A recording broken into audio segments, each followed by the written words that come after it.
Hello and welcome to our podcast, Cuttin It, a podcast for barbers by barbers. Today we have Mattia, who's flown all the way in from Argentina. Thanks for joining us today. Thank you very much for the invitation. How are you? Yes, all good. Good journey? Yeah, it was, from Stanford to here about an hour. Not too far though, not too far. Not too far. A bit of traffic today. But interested in your Argentinian journey, your journey Okay. through barbering and what you were doing over there and coming over here and what you're doing now and stuff like that. So let's start from the beginning, Okay. Oh, from the very beginning. from birth. From birth. Okay. So yeah, basically in the beginning, I just had one mirror, one clipper, and ambition. That's it.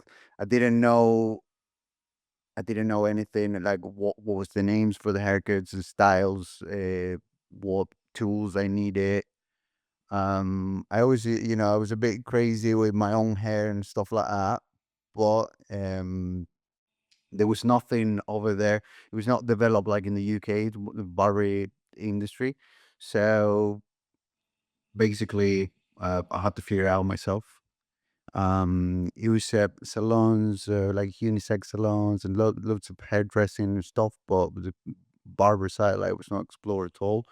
So then, well, based on movies and music videos, and loads of it was a lot of influence from states, and that's what made me look like, okay, that looks good. I would like to try to do a taper. Like it was back in the days. The rappers had really like sharp, sharp French and everything. All the lines very defined. In the states, everything's about the definition of the haircut. So yeah, one day my dad had a clipper. He was doing his own beer, and eventually he would cut my hair. It was like a three all over, right? Awful. I was like, look, I want it like this, I want it like that. You could just give me a three all over. That's what you get. My mom was so upset all the time. And then my friend, she was, oh, I want to go and get a haircut. I don't have any money. We were about 12, 13 years old. And then I said to him, like, well, I cut your hair. And he's like, no, did you do it before? Of course I did. So that was my first trim. I always I've been into art. I've been was painting a lot. I've always that was like my favorite thing, like in school. So I knew that everything was about the fade. So I tried to give him a taper. Um, just working out from common sense. We didn't have a straight razor or anything, so literally I just took can we say brands? I guess so. Yeah, I just took a Gillette, broke it, and be able like to use it as a straight razor. Um, he was okay. He managed to go to the little party I had to go, whatever. And then the following week he came back. He came back and he was like, "Can you do it again?" And then the guys in the neighborhood they started asking, "Oh, that looks good. Like, where you getting your haircut from?" I was like, "Oh, but Matt did it." So they started coming around my house, and that's how everything started, pretty much. So you're completely self-taught with your barbering then? Well, in the very beginning, yeah, I'd have to discover everything myself because there was not really a developed industry or people that you can use as a reference for that until later on. And it was a game. It was really a game. Like I never thought that it was actually a job or anything. Like for me, it was just me having fun with my friends. And then later on start like finding some barbers from states, from Europe, right, on the social media. It was like when all Facebook things started, right? um and I start looking some stuff in YouTube, and then just practicing. And it was weird because it was like, oh, it was only one guy. It was this Dominican guy that can do like sharp haircuts, and he was like very popular. But you can't find him online or anything. You need to know where to go, right? And this guy would have a little chair. in the back of a tattoo shop, and you just have to turn up. Like you need to know, like no appointment, no nothing, right? And he does whatever he wants. And then one of my mates told me like, yeah, like, go there. Like it's this guy. Back in the days, it was 25 pesos for a haircut, like in the salons, and this guy charged 35. So for us to get 35 was like, wow.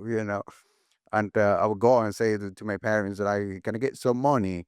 They gave me some money to get a haircut once. Then the following week, like, no, it's fading away. Like, I need another haircut. So I don't give you any money. If you want money, you have to earn it yourself. So then I'm like, okay, what can I do? And the guys keep coming to my house and getting the haircuts. They used to bring me some blades, right? They were going to shop, getting the blades, and with that I can practice. And then I decided to start charging when it was like, oh, can you do my cousin's hair? Can you do the friends of my cousins? And I'm like, well, I don't know them. I don't want them in my house. So then I start charging a little bit. So I had to do a few haircuts to go and get mine.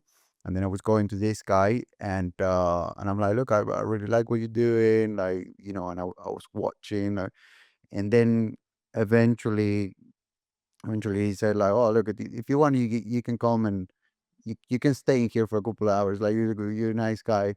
So I was going there after school, uh, completely, no payment, no nothing. Like it was not even like in my mind that I was going to cut a customer hair, and um, and then um, I was learning there. Then it was another friend that he started to cut hair, another friend that started to cut hair, and basically like we were just sharing tips with each other. And and then one day I was promoting a lot on the social media. I've been going to all the neighborhoods and everything with my bike. Some moments I have my parents, they weren't very happy because I mean I would go anywhere. Right? I just wanted to cut hair. A dream that I wanted to cut hair. Like literally, I go to sleep and I dream that I wanted to do haircuts. Like it was passion. Um, and then one day, this guy called me. He reached out on Facebook, and he's like, "Look, I go salon, but I like all this new trend, all this barbering stuff. So would you like to come and have a day with me in the shop?" So then I went there and started work. So he approached me, like that was like the new thing, right? So he he approached me, and then like all my mates start going in there. So it was also having a laugh all day. Saturdays I would work all day, but then the rest of the week, obviously, when I started to earn a little bit of money, I went home and I'm like, I don't want to go to school. I'm earning money. I'm like 14, 15 years old. I'm earning money. I don't like I'm wasting my time in school. I want to earn money.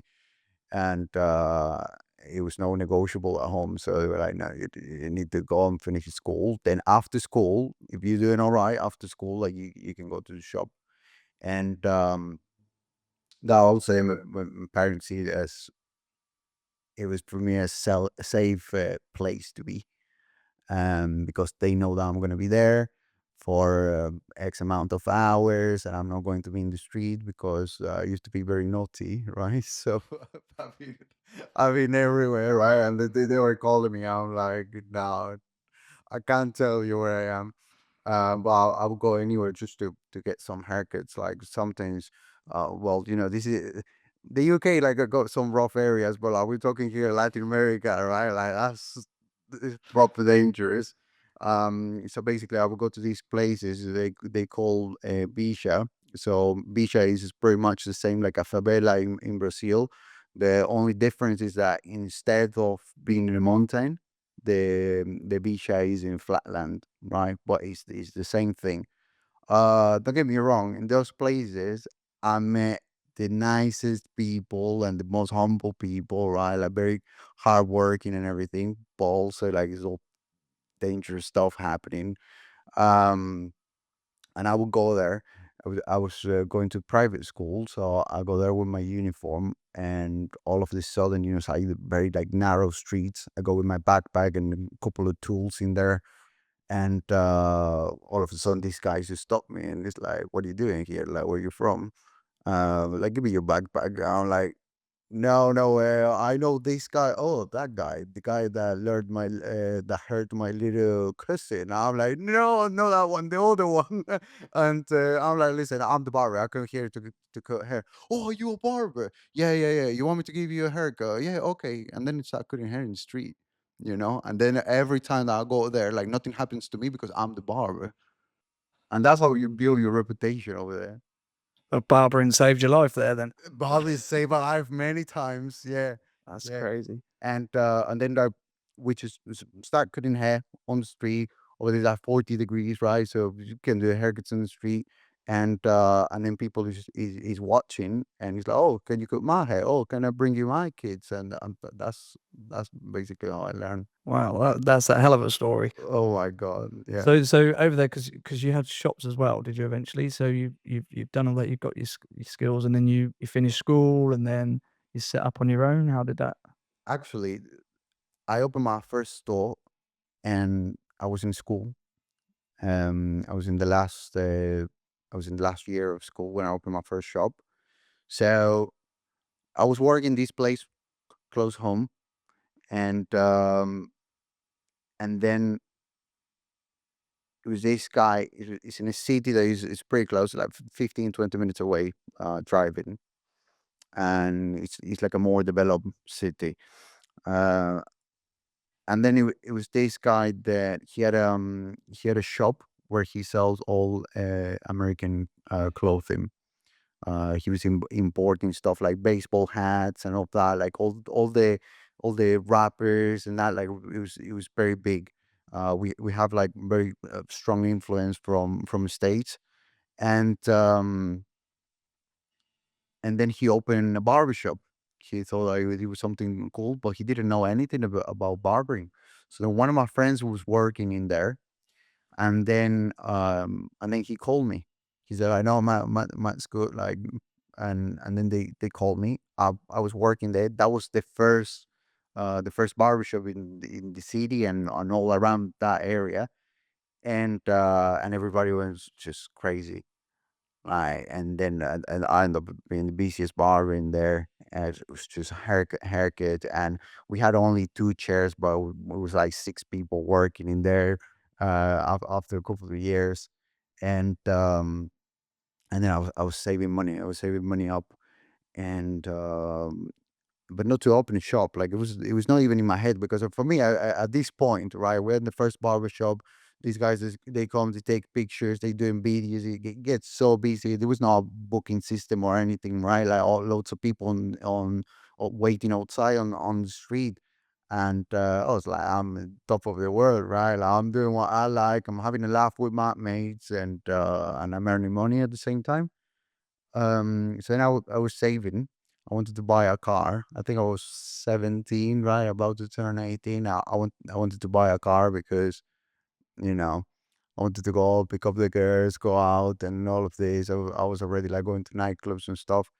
And and then my grandparents, well, well, my family's Italian, right? My auntie, she lives in Spain. So my grandparents every year, like they were coming here for holiday. And I was about to buy the car, and my mom told me, "Don't do it."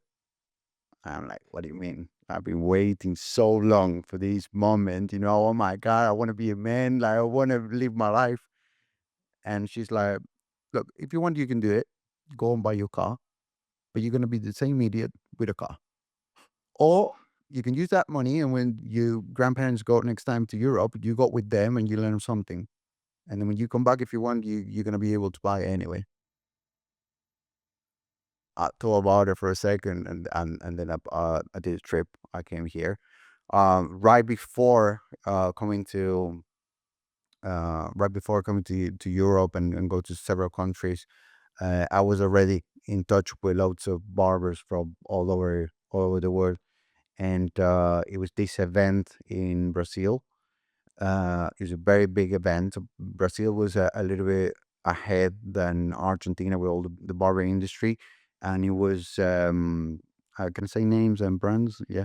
So it was this guy that will still being a very high reference in the barber industry in States and also in the world because they sell his products in the UK and that and his name is Eric Pacinos. So Pacinos is he lives in Miami and he was going to do an event in there in Brazil and they were doing a competition and everything. So I was like, I need to go there. Like, I don't care like how much I have to spend or what's happening. Like that, I have to be there. I need to meet this guy. I went there. Um, I had an amazing time. Met all these people. It's the first time that they were showing me like all these clippers and stuff that I couldn't access in Argentina because we had always like problems with importation and like, it was always a nightmare to bring things right. And all of a sudden I'm in there. I'm like, wow, I'm living the dream. Um, I've been in the competition.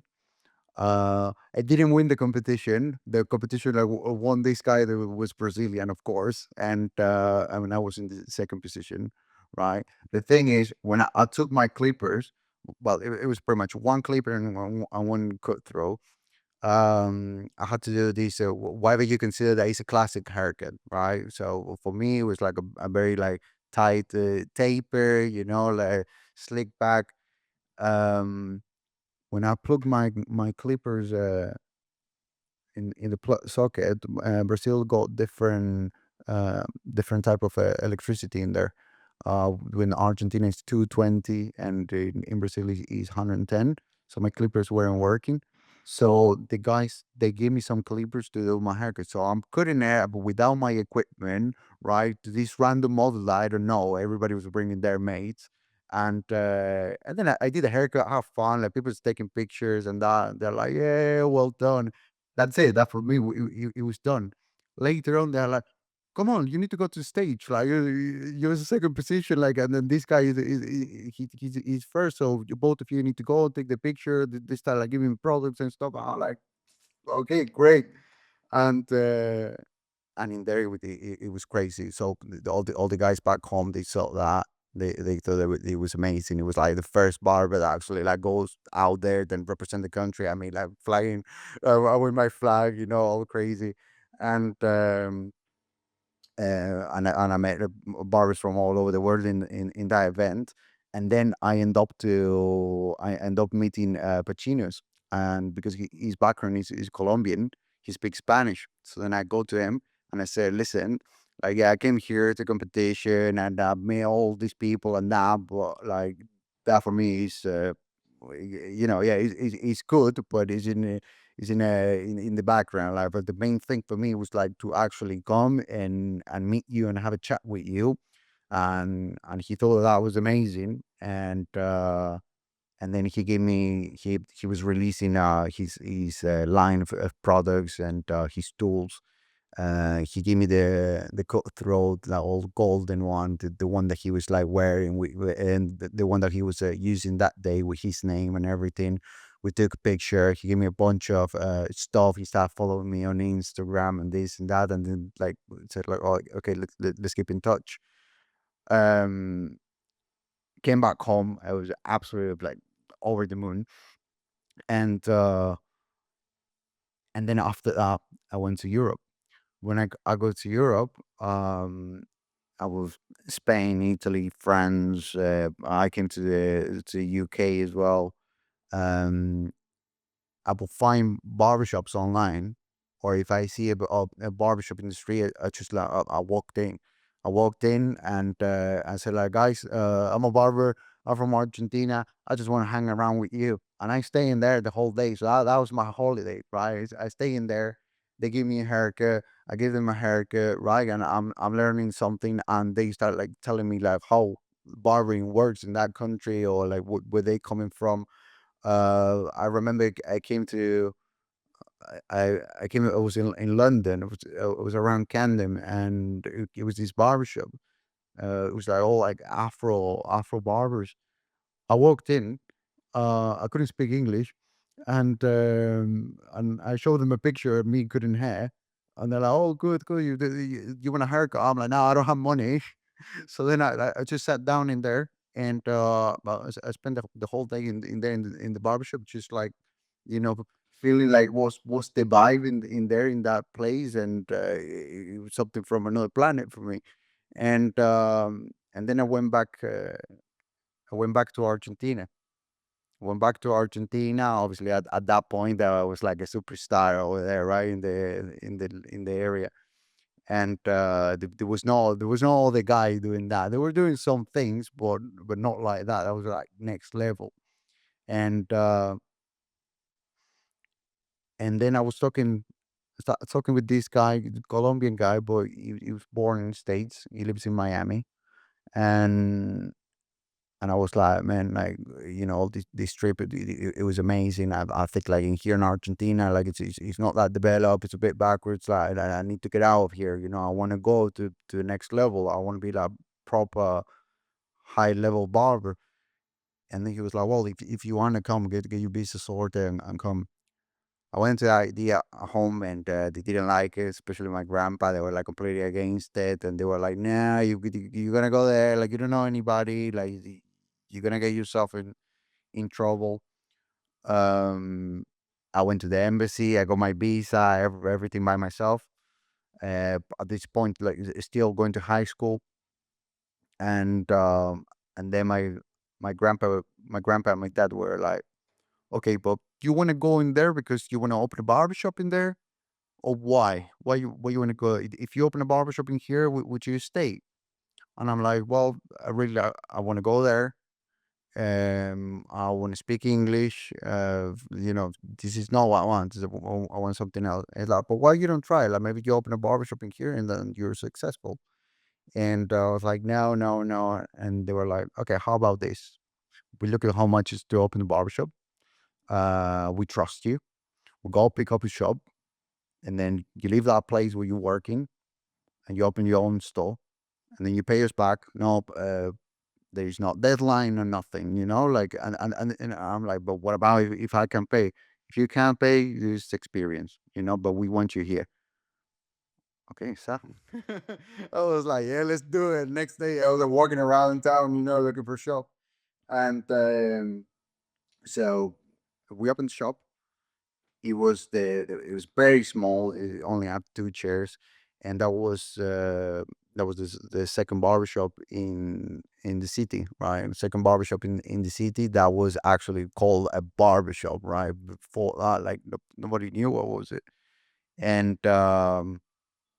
and I remember like we building up the place, and everybody was like, "What is this? Like this is absolutely crazy." So we were doing haircuts before opening. And it was this guy. So in the first barbershop that I was working, these kids, because it was something new, and was something cool to do, and we were all young. These kids, they were finishing school, and they will come to the barbershop, right? Get a haircut, or just hang around with us and stay in there all day with us in the barbershop, right? Which is absolutely crazy. And looking at what we're doing, and they just wanted there being there because they're having a good time, because like that was all about them in the barbershop. It was all about the community and the vibes, and I the suppose if it's a new thing as well, like that you've not seen, like that's exciting to local people, isn't it? it's So something crazy, something yeah, that they saw in the movies, and all of a sudden he's one in there around the corner, and they're like, "Wow, who's these guys?"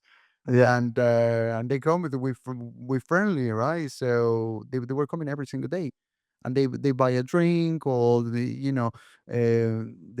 come for lunchtime, and they're, "Oh, I got a sandwich. You want to eat with me?" And that's it. And we're just hanging around together. I mean, it almost sounds like it couldn't have failed, but I think with the story of you going all over Europe and stuff like that, and all of the things you threw yourself into, and all of the parents' influence as well, it's just you've just soaked up so much from all that as well to make that such a successful start to your It shops. was amazing. So I'm glad that I didn't buy that car.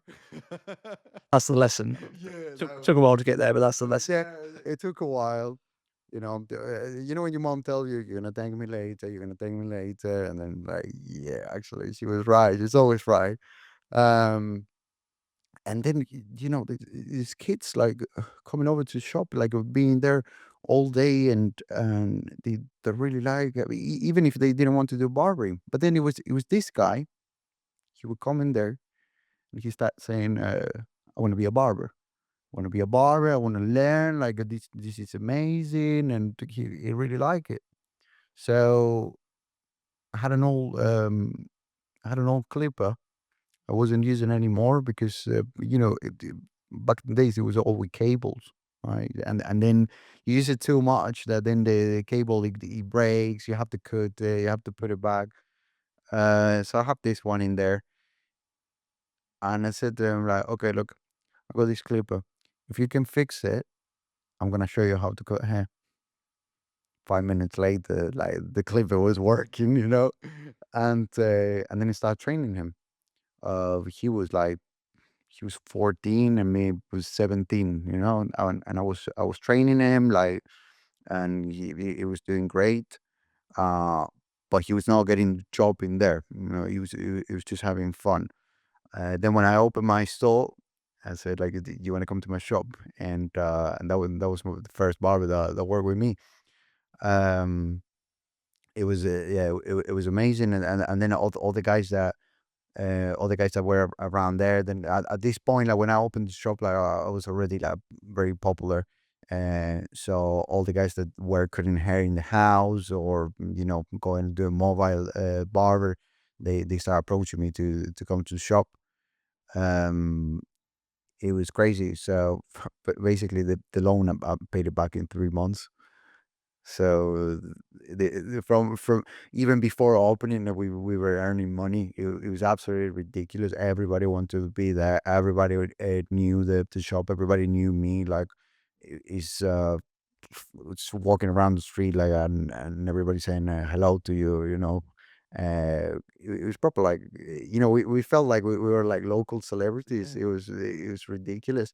I suppose if you're doing something for the first time in an area, you are gonna have that celebrity status, aren't you? Like, Yeah, yeah, yeah. And one thing is crazy.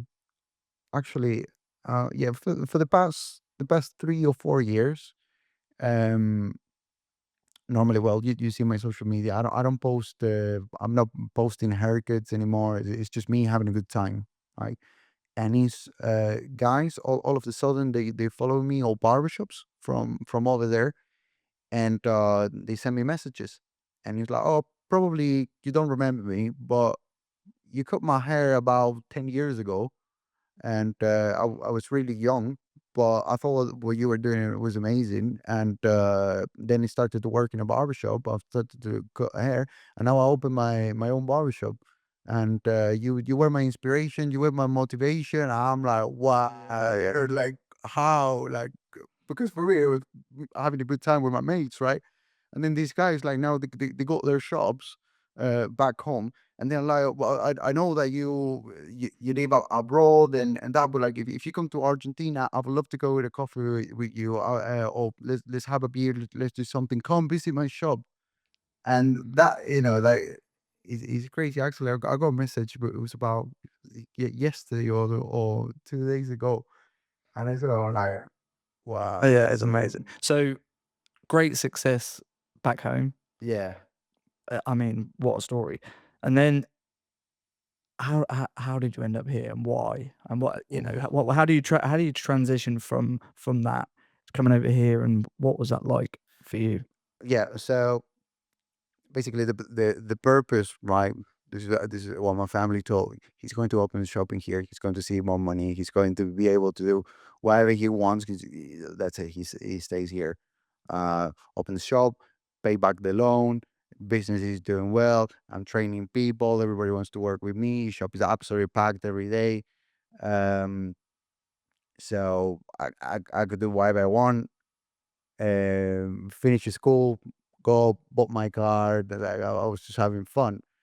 But then I was like, I like to travel.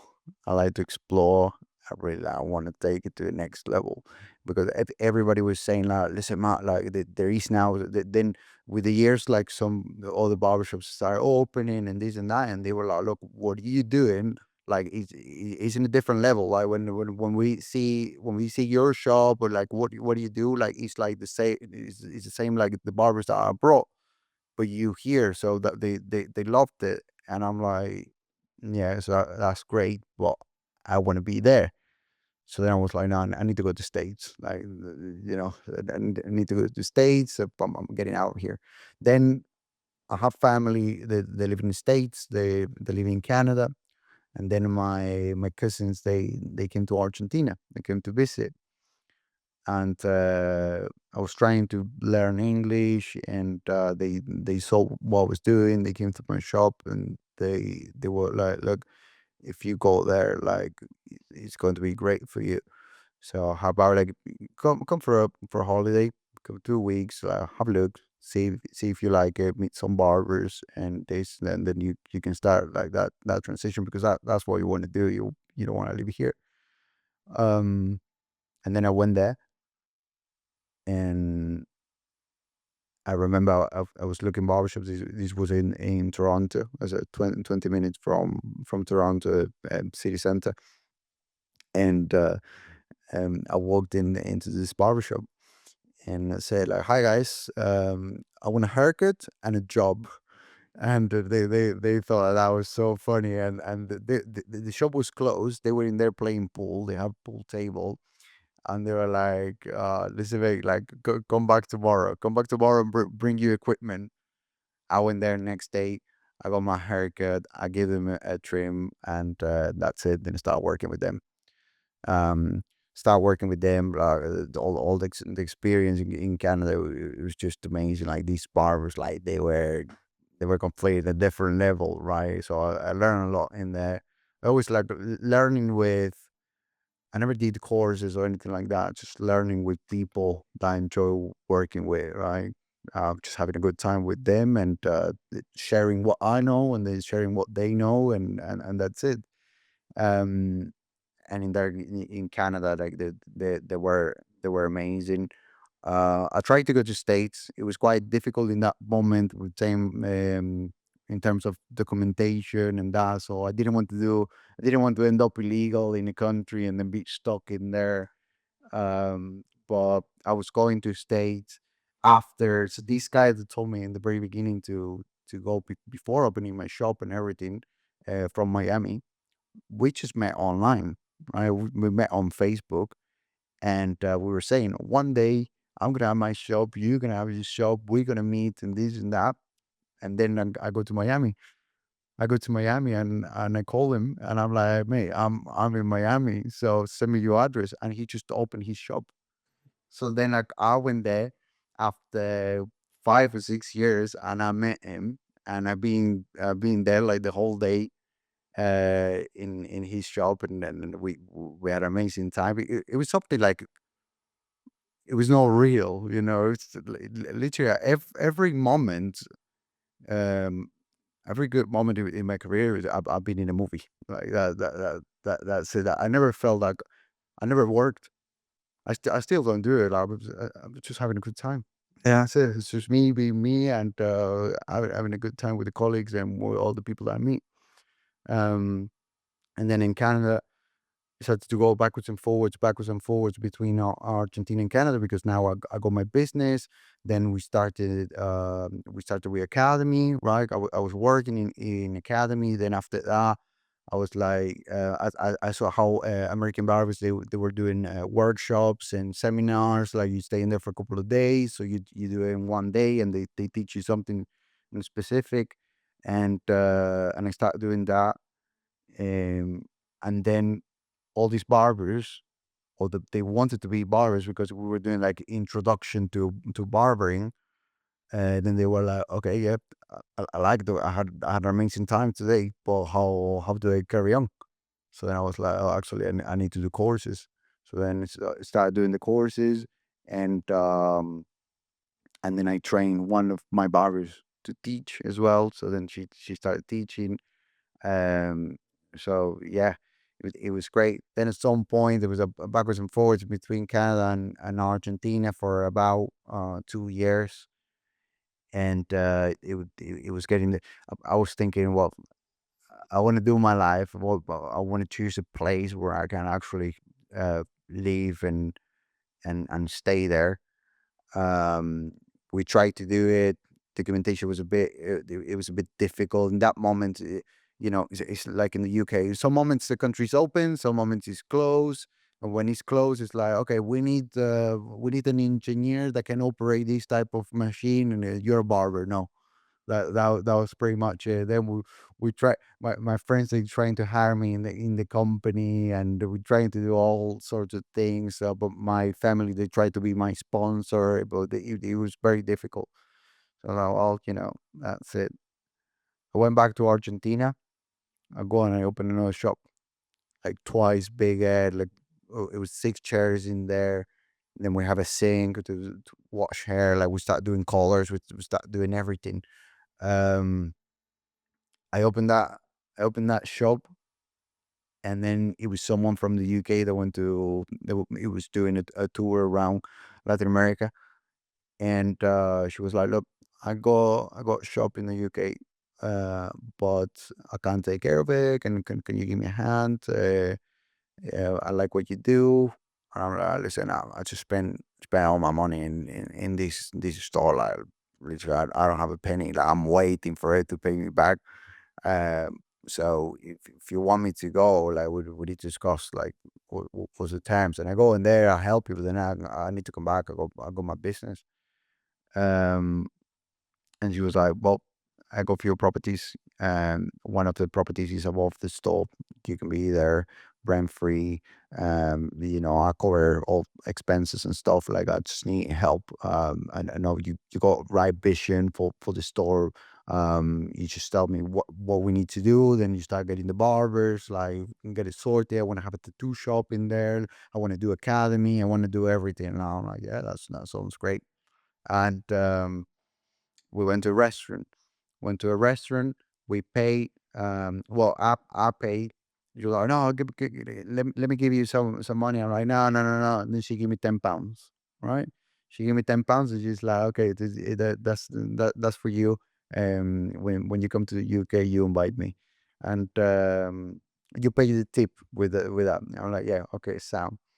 Then I was like, "Okay, but I'm going to England, man. I don't have money. I'm going to a party, and in this party, I'm talking with this guy, and I said, yeah, but I'm going to go to the UK next week, and I'm going to set up a barber shop and this and that."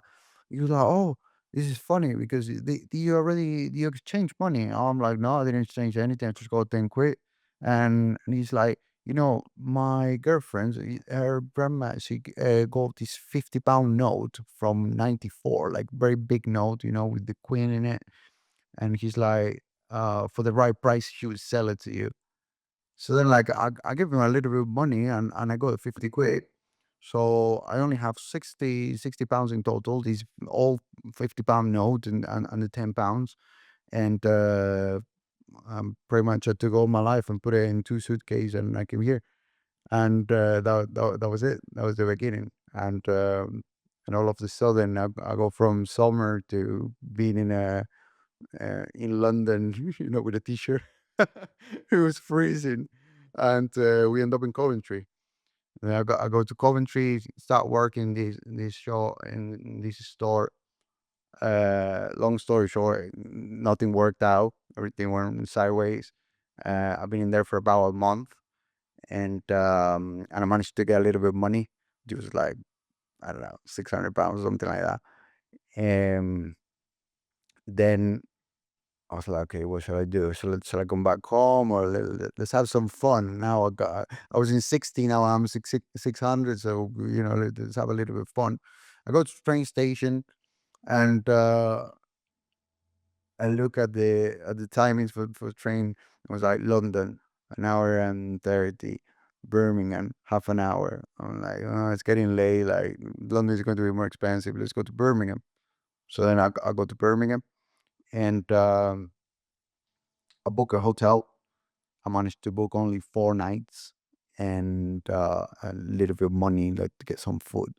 And I will wake up all of this. Like the situation was messed up. I didn't know what I was going to do. I'm like, this trip was a mistake. What was it? Okay, at least I'm gonna have 4 days of fun. Worst case scenario, I run out of money and I call family and they send me some money. That's it. Um, my auntie was getting in touch with me. She was like, "Oh, come to Spain, come here." And I'm like, "No, no, I'm gonna be fine." In those 4 days, I would wake up early in the morning. I would take my backpack, walk all around Birmingham, walk into every single barber shop, have a chat with them. I'm like, okay, who wants a haircut? And say, do you know a barber who wants a haircut? Um, in the barbershops, staff were working in there. They were like, "No, we don't need anybody now." And then said, I went to the library. I printed my. It was the first time that I had to do a CV in my life, right? Um, no, no, no, no. And then I went to this barbershop. I'm like, "You looking for a barber?" It's like, "Yeah." So it was like, can you bring a model next week?" And this and that. Listen, I'm staying across the road. I'm staying in that hotel. I don't have any money. If you want a haircut, I can give you the haircut right now. I give him the haircut. He loved it. He was like, "Can you start next week? Can I start tomorrow?" And this is going to sound weird, but can you pay me the first week in advance? Because I didn't have a single penny. He was alright. I put my bags in there. I managed to get a little Airbnb for a couple of days until I was able to move out. So that was pretty much the beginning in the UK.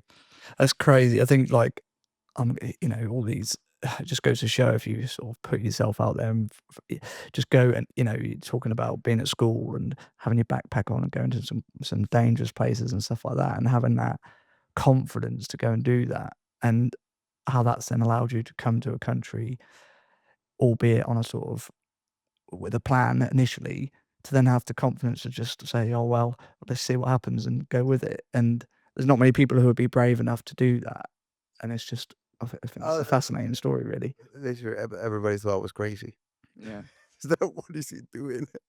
And then my mom was like, everybody was panicking, right? Like, what is he doing? Like, he's 10,000 miles away, like on his own and walking in the rain, you know? And my English, but back in the days, it was worse than this, right? It was very broken.